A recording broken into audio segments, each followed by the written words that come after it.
and welcome to episode 63 of the Making Stories podcast. I'm Pernelle, your host for today and always, and I very, very warmly welcome you back into this space, or if you're new, I welcome you into this space. I'm so glad that you decided to take a minute or maybe half an hour out of your day today to spend with me. I hope you have your knitting or spinning or craft of your choice and a nice hot beverage. And I'm excited to be back. I have lots of different things to show you and chat about today, and I can't wait to dive into this. If you're new here, this is a podcast about all things knitting sustainably. I run a company called Making Stories. We're an online yarn shop for all your knitting needs when it comes to sustainably sourced yarn or notions and patterns to go with them. So you can find us under making-stories.com. And I am chatting in this space about what's on my needles, what's off my needles, what's off my spinning wheel as of late, and also what's coming to the shop. I am looking a little bit interesting on my head today. I got caught in the rain twice. I had a very, very wonderful morning. I spent a few hours with the wonderful Jess of Ginger Twist Studio in Edinburgh, catching up. We had coffee and breakfast, and it was just super, super lovely. On the way there to the cafe where we met, I got caught in the rain on the bike and then on the way back again. And I spent the rest of the morning taking product photos for something really exciting. Something that's not so exciting is that the screen seems to be flickering a little bit. Let me just check that. Okay, I think I fixed it, the light flickering. I am looking at my screen to double check that it's working. It seems to be working. Yay! I was playing around with the camera earlier. I think that was what I was trying to say before the flickering started. I was taking some product photos and then I kind of realized that because we switched the camera back and forth, my husband and I, he had done something to the settings, which I then turned back. Anyways, long story short, yay for hopefully no flickering, and now I'm slightly off center. Anyways, we'll roll with it. This is a this is a podcast about knitting.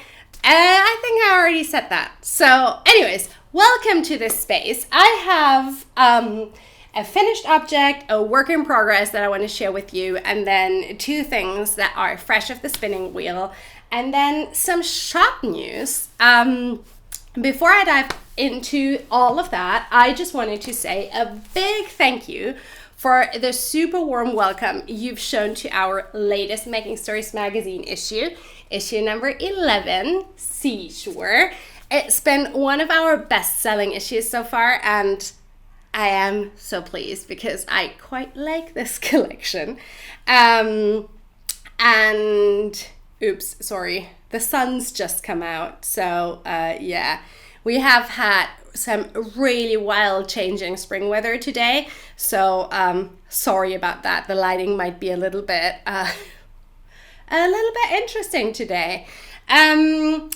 Anyways, I was saying that I really, really, really love this collection, and I'm so glad that you all seem to love it too. If you haven't had a chance to check out issue 11 just yet, head over to the video that says issue 11 samples. There you can see all of the samples and all the details about this lovely magazine of ours. We still do have a few copies available, so if you'd like one, head over to making-stories.com.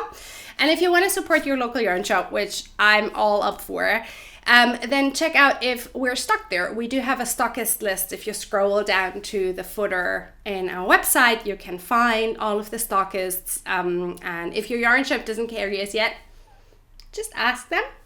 We do take on new stockists, so there's that. My two knitting projects that I want to show you today are both from this issue. I have a third one lined up, and I honestly quite want to make all of the things that are in here. I do not put together the collections just based on what I like to knit, right? Like then I'd not be doing a very good job as an editor. But I am looking at this issue and I'm like, okay, this is actually really up my alley. So yeah, what can I say? I love this work. I'm very thankful for it. The first project that I made from issue 11 is one that I had actually finished, I think slightly even before the issue officially was released. I went on a solo hiking trip in February and I needed something small and portable to carry with me. And so I decided to cast on a pair of Waves of Life socks by Sidney Rakotoarivelo. Here's a little picture of them. They're a pair of toe-up socks with a really lovely, very intuitive lace pattern that's not too lacy on the foot, which is something that I really enjoy, because I find that if there's too much lace on a foot, then the socks don't really keep very warm. Originally, Sidney designed this using some wonderful French yarn from Laine Rebelle. I made my version using a yarn that we carry in the shop, which is Schoppelwolle AlbLino, an 85% German wool, 15% French linen yarn that's excellent for socks and comes in a beautiful range of lovely heathered colors.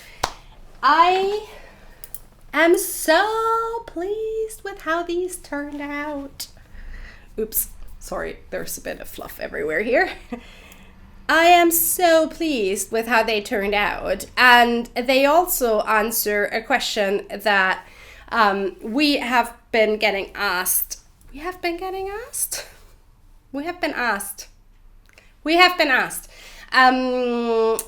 quite a few times since we launched this issue, which is, how does this particular sock pattern, Waves of Life, look like in a yarn that's not as light as the original sample? Mine are knit in the colorway Bordeaux by AlbLino, and I think they look beautiful. I think the stitch pattern shows up really well, despite the heathered nature of the yarn. The white flecks that you can see here, they are the linen bits of the yarn, because linen is a plant fiber and wool is an animal fiber.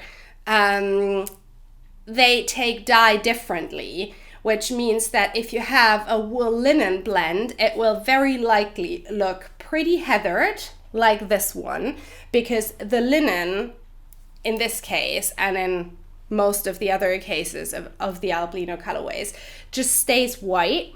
And yeah, I am so happy with how these turned out. So as I said, they're knit toe up, and you work this delightful lace pattern up the foot, and then it kind of changes a bit during the leg. But the ingenious thing is you're always working from the same chart, so it's the perfect traveling pattern really, because you don't need to take like a whole pattern with like 15 different pages, but you can just take the chart and roll with it. And what I particularly also like about it is this cute garter heel flap. It has a gusset and a heel turn and heel flap, which I like for my foot shape because I have quite a high instep, and I find that sock patterns with a gusset are just really good, really well fitting on my foot. And the garter stitch on the heel flap will help prevent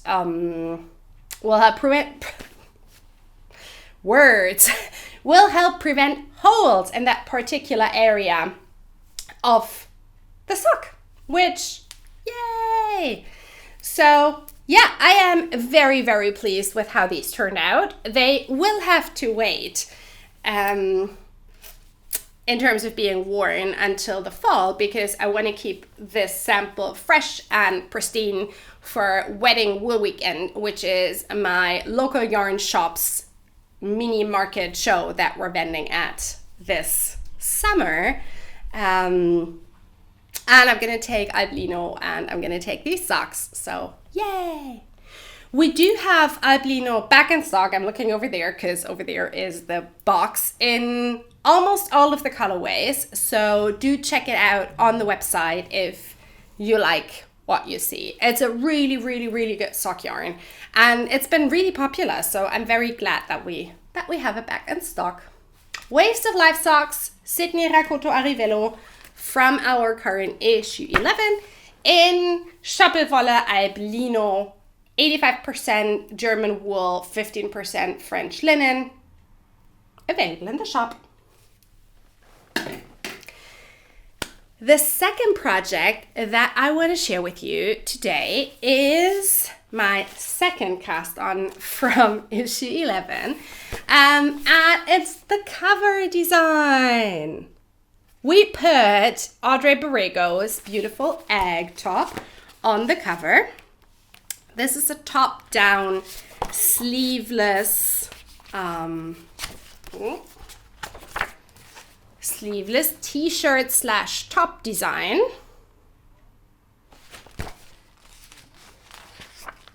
And I say t-shirt / top because, as you can see, it has tiny sleeves that are kind of coming in over the shoulders, and I never really know whether that classifies it as a t-shirt or a top.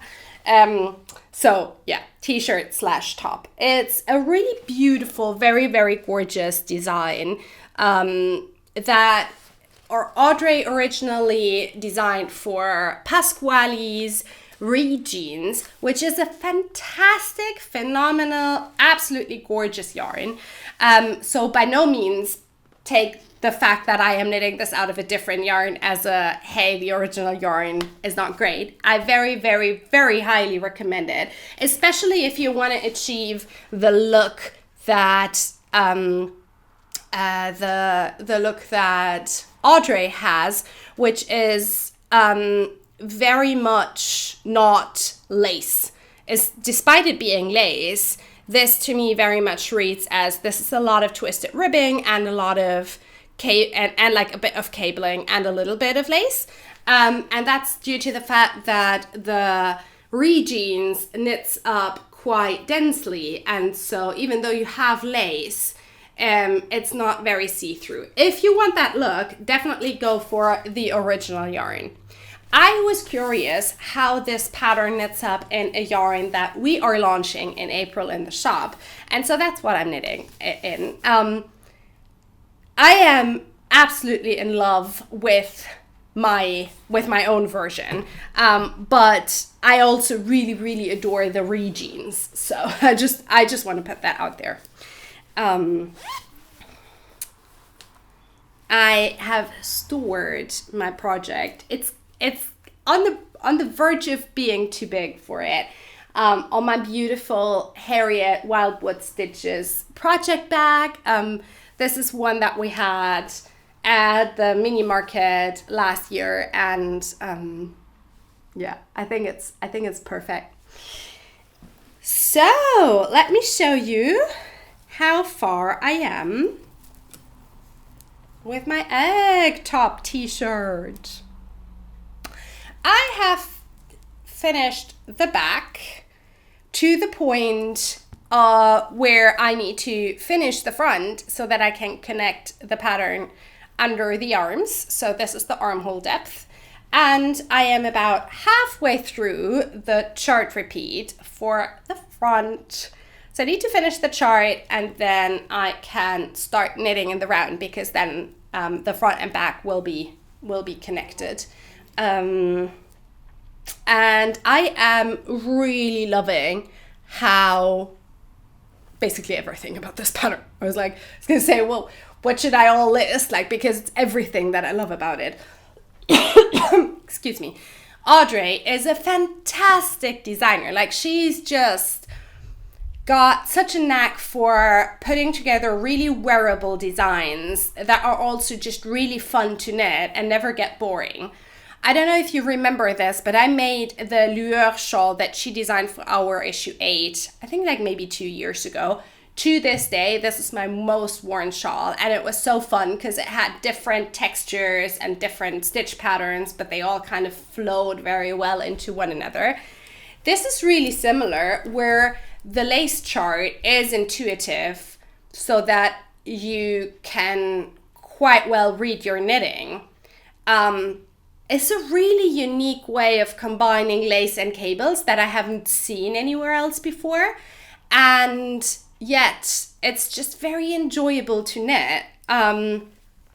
Yeah, you can kind of see that a little bit better here at the back. I'm going to turn it like this. It almost looks 3D. Obviously, this is going to block out quite well. So yeah, I am really quite happy with it, and I can't wait to wear it. I am knitting size 3 on needles that are significantly smaller than the pattern calls for. So I'm knitting this on 2.75 millimeter needles. I'm a very loose knitter, and I swatched with the pattern, with the needle size the pattern calls for, which I think is a 3.5. And I knew like 15 rows into my swatch, this was going to be too see-through for me. Like, I don't mind it. I don't mind like loose see-through knit with a nice bralette under. But that was too see-through for me. So I was like, oh, bummer, I need to swatch again. And then we had our monthly team call, and we were all just talking about what we have on our needles. And Isabelle, who you might know as our customer happiness manager, also cast on the same pattern, an egg top/tee. And Isabelle, they mentioned that they were just not swatching. They treated the shoulder as the swatch. And I was like, ooh, this is brilliant, because you start this pattern by casting on this line of stitches here, and then you work your way through the ribbing to the lace, which honestly, like, this is pretty much the size of a swatch that I would have knit anyways. So you can just start it and then see how it goes and measure your swatch there. So that's what I did. And I like the fabric. I quite like how, it looks like on me in terms of size. So I was like, all right, let's roll with it.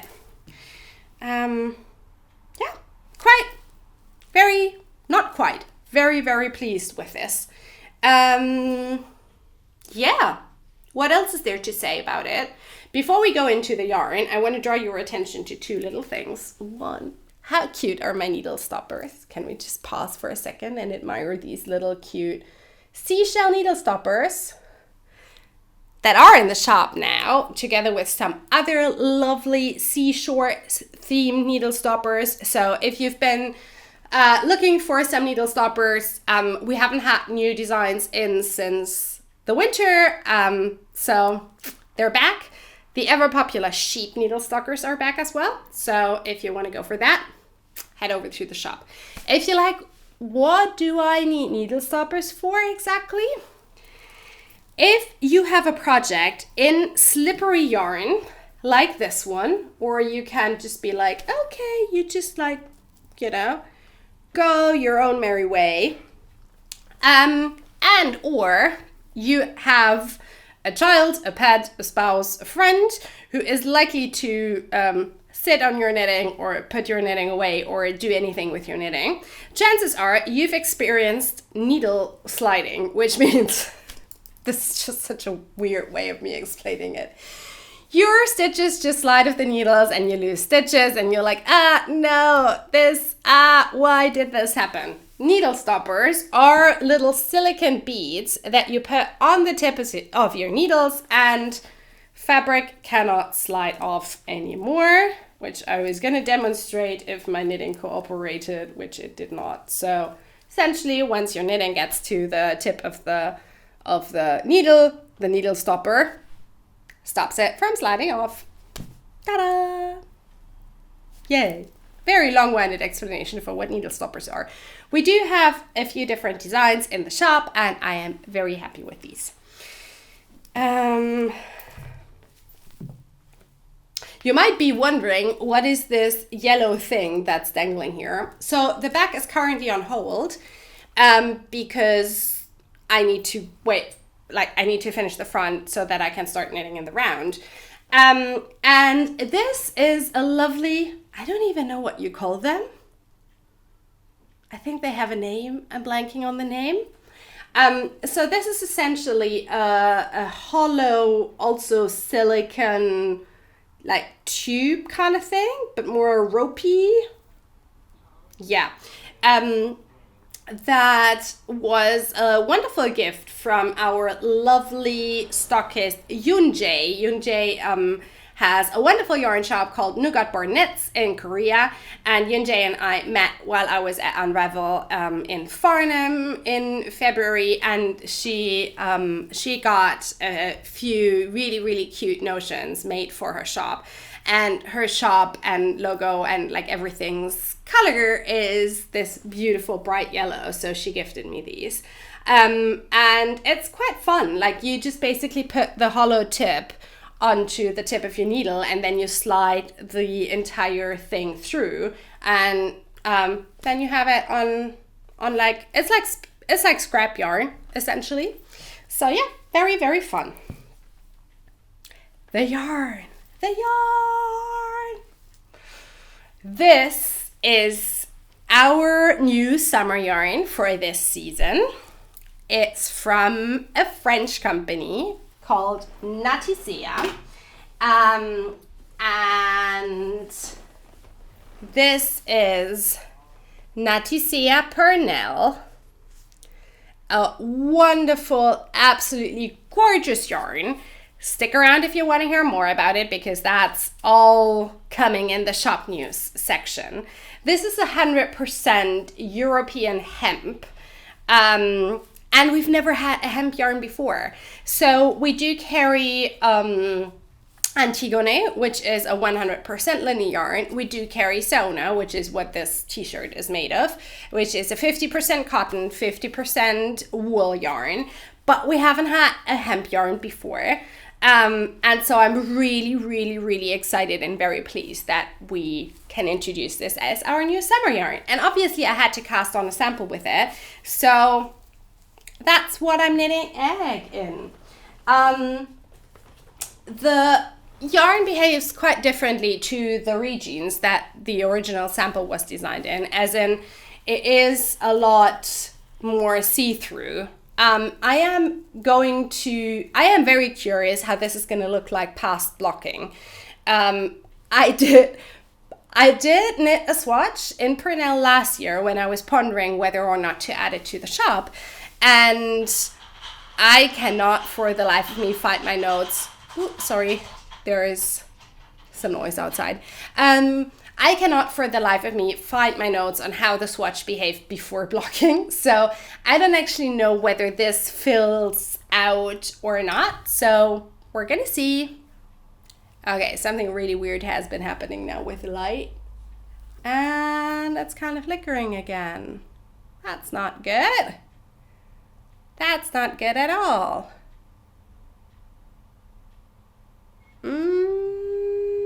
Let me pause here for a second and figure out what I can do against the flickering.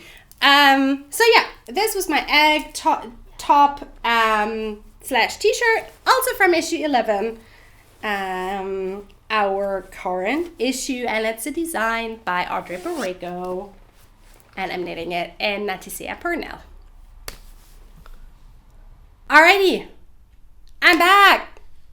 Sorry for the sort of difference in lighting today. I've just adjusted it so that because previously the sun came out, now the clouds are back and it's actually starting to rain again. So yeah. So that was what I wanted to show you in terms of what's on my needles. I have also been spinning. So if you've watched the last few podcast episodes, you know that I got myself a spinning wheel as my Christmas present to myself, a second-hand one that I love very, very much. And I have gotten really into spinning. It's been a wonderful exercise of learning something new as an adult and being okay with sucking at something from at the beginning. And I have two things that I quite recently finished that I wanted to share with you. Both have not been finished yet, that I'm kind of slowly learning the spinning terms. So finishing in terms of spinning, as far as I understand it, means you're soaking the yarn that you made, and then you're drying it, which basically has the same effect as blocking a knitted garment, right? Like, it helps the fibers settle and sort of bloom into their natural shape. I have finished, soaked and let them dry the first 3 skeins that I spun that you've seen here. And that was just really, really fun because they bloomed. This is one that I quite recently plied. It's a 2-ply. I haven't gotten into. Well, that's not true. I've done like a little mini 3-ply sample thing. This was a braid by an indie dyer here in Germany, Grey Sheep Fibers, I think. Quite lovely colors. The fiber content wasn't really clear to me, so not sure about that. And I applied that with creamy white mountain sheep Bergschaf from Germany. So yeah, it's this lovely sagey green minty with bits of blue and bits of brown in it, and I think this is a really lovely I think it's a really lovely yarn. I don't know yet what to make with it. It has thick and thin bits, so you can definitely see that I am not the most experienced spinner just yet, but I'm growing, learning, so yeah. When I finished plying this, I had a little bit left over from the white, and I had previously spun up a braid from Marina Skua, a really lovely tealy green, more green than teal actually. And I had also spun up a braid from Maria Podlesak, I think, German indie dyer, and I had just little bits of that yarn left after I had plied it with what I wanted to ply it with, so I decided to just do a little fun thing with the 3. So we have this like really cute, it kind of reminds me of like sugar cane thingies. There's probably a term for how you call this particular type of plying and spinning terms, which I don't know yet, but yeah. Anyways, it's fun, and this is something that I want to use just for wrapping presents. So yeah, very pleased with that. I am currently spinning a top from John Arben, which I'm really, really, really liking. When I first started spinning, I reached out on Instagram and asked for I put a question sticker essentially up and asked for recommendations of fiber companies and indie dyers who dyed fiber, and a lot of you mentioned John Arben, so I got some tops of their Yarnadelic and Devonia base, and I am currently spinning their Yarnadelic base, which is just delightful. I am very, very close to finishing the top. So yeah, I'm hoping that I can share that with you in my next podcast episode. I will also say that there will be spinning fiber coming to Making Stories. I don't know yet when. I am quite sure on what. I'm not going to spill the beans just yet, but spinning fiber will become a part of the shop in the same way that we do like basically everything here. There's going to be a shop update for it, and then some of it will probably be gone immediately. Other fiber will stay in the shop and become like an evergreen product. And I am quite excited about that. It is something that my heart and my gut just tells me I want to do and I should do. And I am really, really hoping that there are some spinners amongst you. So if you are a spinner, do put your hand up in the comments below. If there's something that you want to see in terms of spinning fiber, be it a particular fiber, be it a particular dye or yarn company, do let me know in the comments below. Also, if you are not a spinner just yet, but you're interested in learning, let me know whether you would also want to have, you know, like spindles and things like that. I am not quite sure about that just yet, because I tried drop spindling and it just didn't click for me, but the wheel, that just was a whole different game. I do not think I am ready to become a spinning wheel seller. A kind of middle ground would be to put together a blog post or a resource page with other shops where you can get spinning wheels and equipment, and do it like that and only provide the spinning fiber. Do let me know what would be most useful to you. Be it that you are a spinner already or you are not yet, but you want to learn. Yeah, because that helps me plan. Alrighty. We are coming up to the last segment of this podcast, which is shop news. So we are approaching our spring shop update, which will happen on April 10th. That is going to be a Wednesday. And as always, we're going to have 2 different shop update times. At 9 a.m. Berlin time, Berlin in Germany, the collective levels full skein and sweater quantity will have early access. And at noon, everyone will have access to the shop. We will have a restock of some beautiful colors of the Rerum Natura's Antigone, which is a wonderful 100% French linen yarn that is dyed in a beautiful rainbow range of colors. So we're going to have some colorways coming back in that shop update. We're also going to have some of the yarn that this is knit in, which is Wool Dreamer Saona, a blend of 50% Spanish cotton and 50% Spanish merino.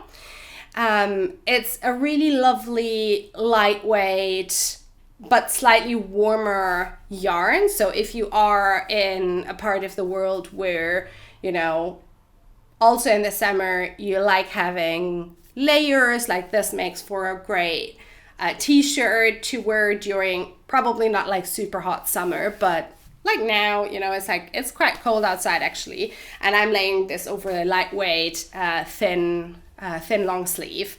This also makes for an excellent cardigan, for example.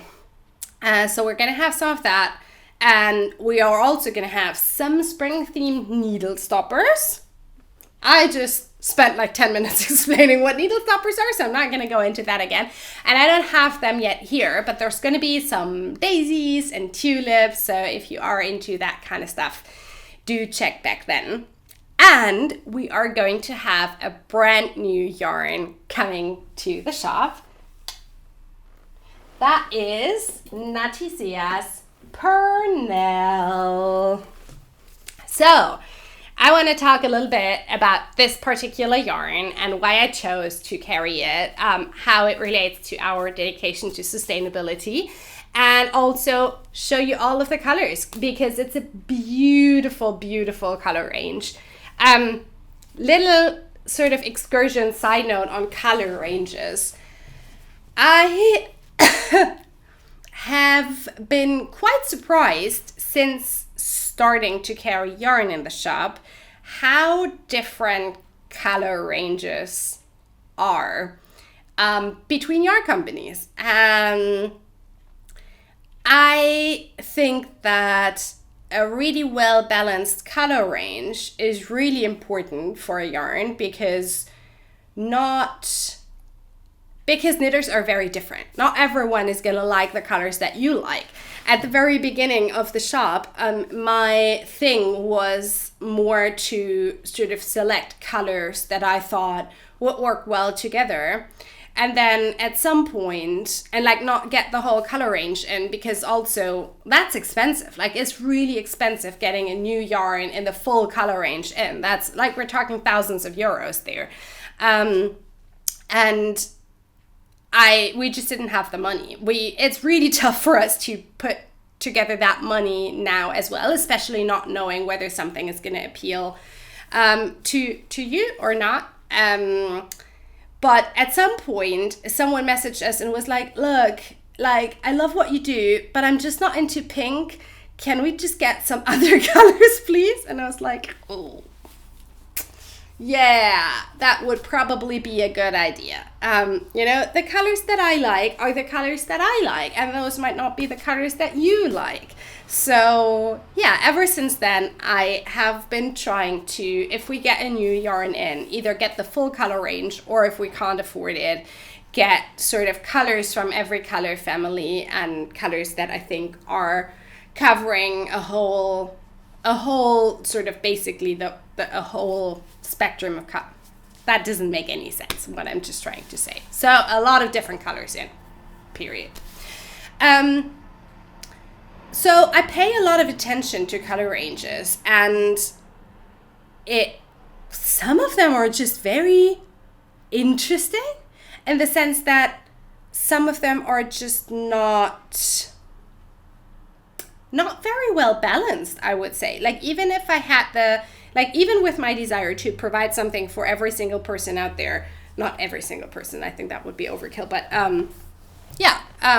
you know, sometimes I just can't because the colors aren't there. They are not offered, but then there's like 5 different blues, and I'm like, why do you need 5 different blues? You could just like cut out 3 of them and get a really good green and a really good yellow and a really good pink. So that's really interesting to me. Anyways, long story short, Pernelle has one of the most beautiful color ranges that I've ever seen. So let's talk a little bit about it. The brand behind this, why am I getting so blown out? Ooh, this is not good. The sun's come out again. Let's see what we can do.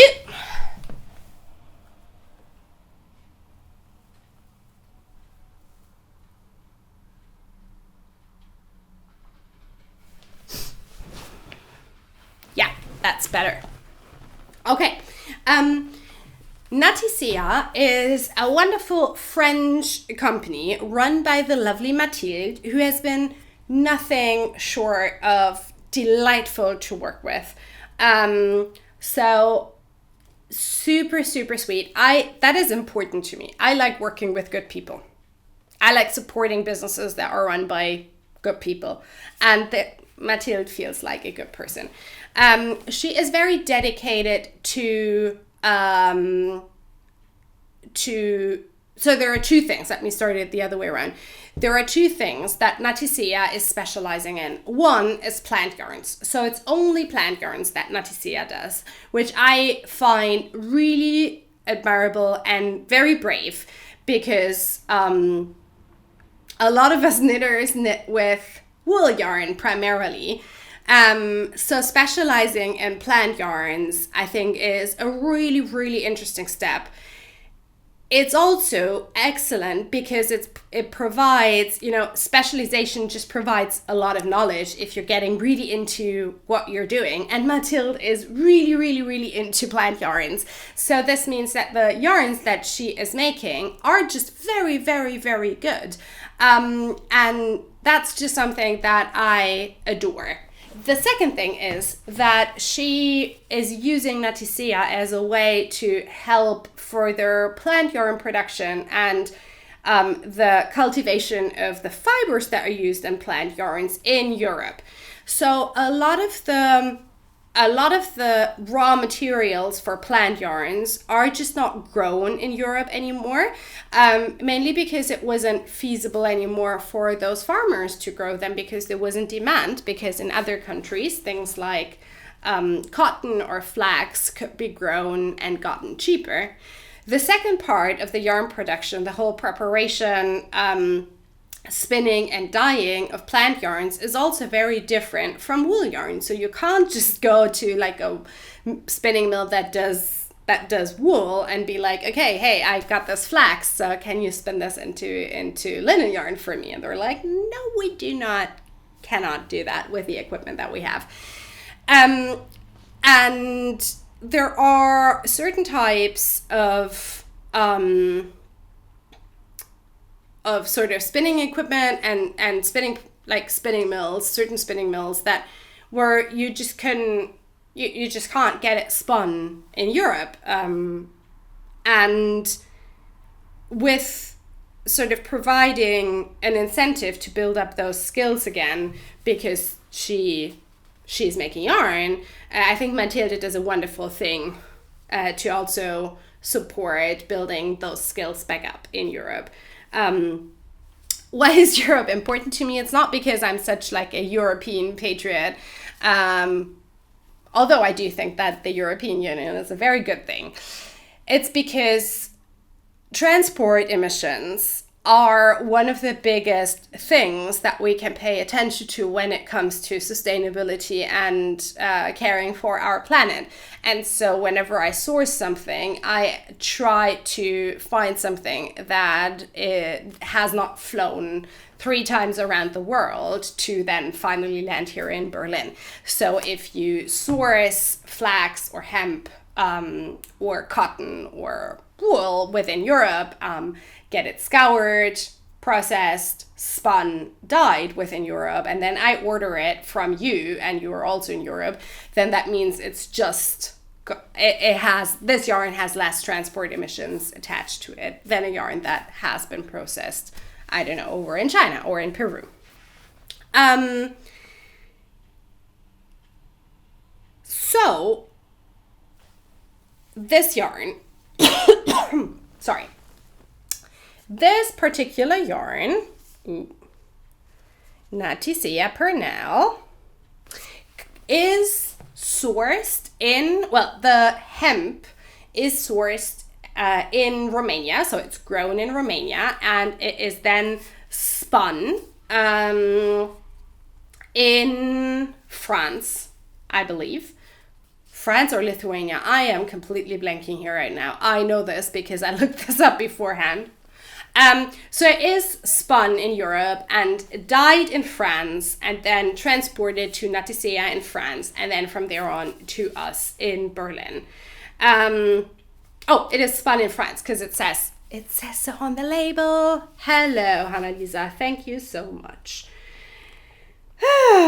So, yeah.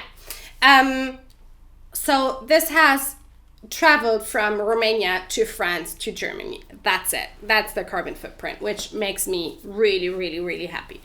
Hemp is a really interesting fiber. It is pretty similar to linen in terms of how you can grow it and where you can grow it and how it needs to be processed in terms of making it into yarn. It does feel different to linen in the skein though, and especially Pernelle is different, for example, to Antigone, so much so that I decided to carry both in the shop. Also because I like having variety. Let me just grab a ball of Antigone to show you the difference.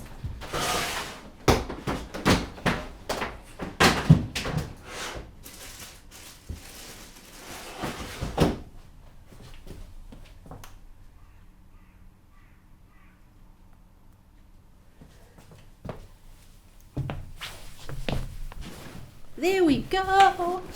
Okay, so this is Antigone. And this is Pernelle. You can already see that the structure of Antigone is a lot smoother than the structure of Pernelle. And that the Antigone catches the light differently than the Pernelle. So Antigone, the 100% linen fiber, is a lot smoother and a lot glossier than the 100% hemp fiber that Pernelle is, or hemp yarn that Pernelle is. They are also very different in terms of thickness. So Antigone is the thinner yarn at 260 meters per 100 grams. Pernelle comes in at 190 meters at 100 grams. So technically this is even a DK weight. That being said, because it's a plant yarn, it's not going to bloom as much as a wool yarn. So it knits up more to a sport weight gauge. You can knit anything from fingering to sport weight, to maybe even DK patterns with it. I haven't tried that yet. But it is definitely thicker than the Antigone. It also just feels different. It feels ropey, not in a bad way. Let me say that. You don't want to knit with ropey yarn. Ropey yarn is terrible. This is ropey in the sense that the twists are just very well twisted, so that it doesn't, you don't really break the yarn when you kind of slip it with your needle. That's something that has been a challenge for some linen yarns, I think, for some people, because they are so slippery, you know, that you kind of like knit half a stitch with half of the twists, and then you realize later on and you need to fix it. This does not happen with this yarn. It still shows up stitch patterns really, really well, but not as sort of sleek as Antigone would. So yeah, I am so pleased that we're gonna carry this, because I think this is a really, really wonderful addition to the shop. Not as an alternative to Antigone, but just as an addition. If you like, you know, if you like me, like knitting summer tops, definitely try this, because it's beautiful. Oh, the last thing that I'm going to say about it before we dive into all of the beautiful colors is that hemp behaves very much like linen in terms of caring for it. So you just throw this into your washing machine, like not this, but your finished object into your washing machine, and it's going to get softer and drapier as it gets worn and as it gets washed, which I think is also really nice, because I do not want to hand wash my summer knits. They get sweat on them a lot. So yeah. Okay, in terms of colorways, we got almost the entire range. The only color that we don't have is a beautiful light pink, because that's not in stock at the moment, but as soon as it gets back into stock, we're gonna get it. This, I'm gonna start with this. This is the undyed natural hemp color. It's called natural, and it's a really lovely warm beige. We also have écru, which is bleached, if you compare it. This is the white, basically, of the entire range. So this is the lightest that you can go, and you can see that the natural is a little bit darker.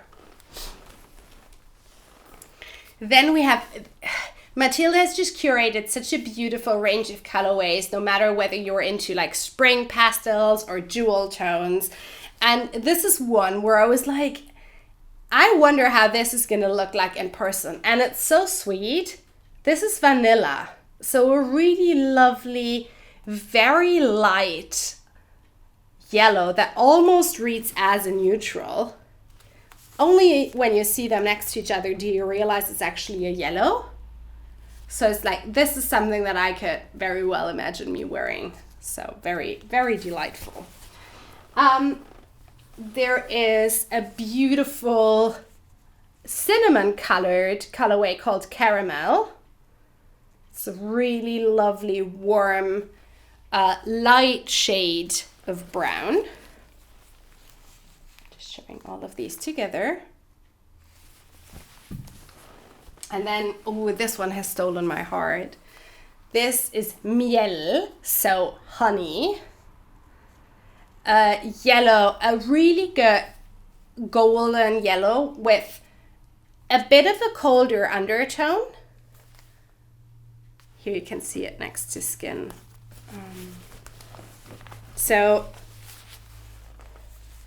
Oops, other way.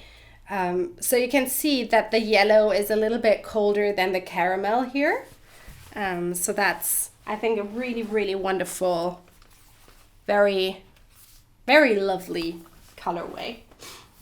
There are also some really good punchy colors. So if you're like, it's spring, it's summer, I want color, how about Potimarron? Oops, there's hair. So this is a really strong orange color. Very wonderful. And then there's just also a really good vibrant red, Vermeil. Really, really good. And a wonderful darker gray, Grenade.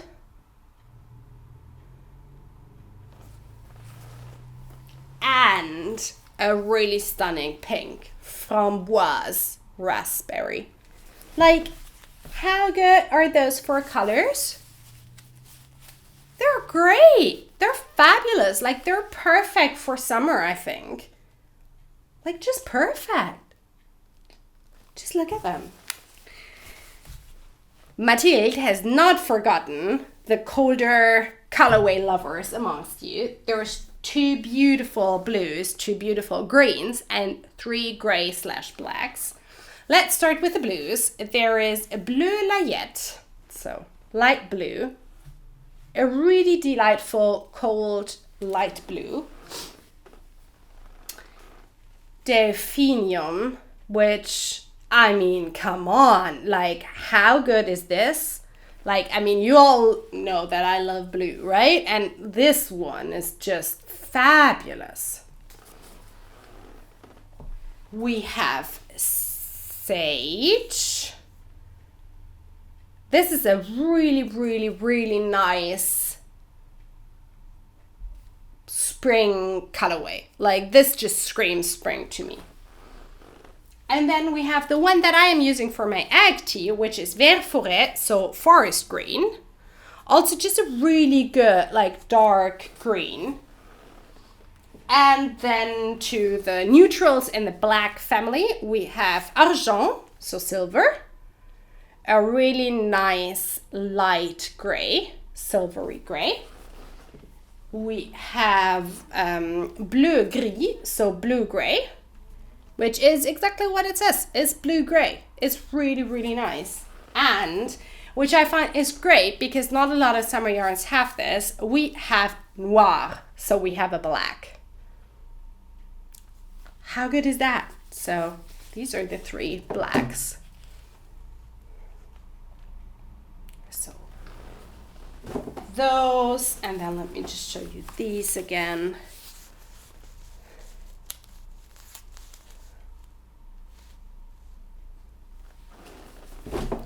Yeah, I am so in love with all of the colorways, and you can knit the entire rainbow. So, ooh, can I fit 5?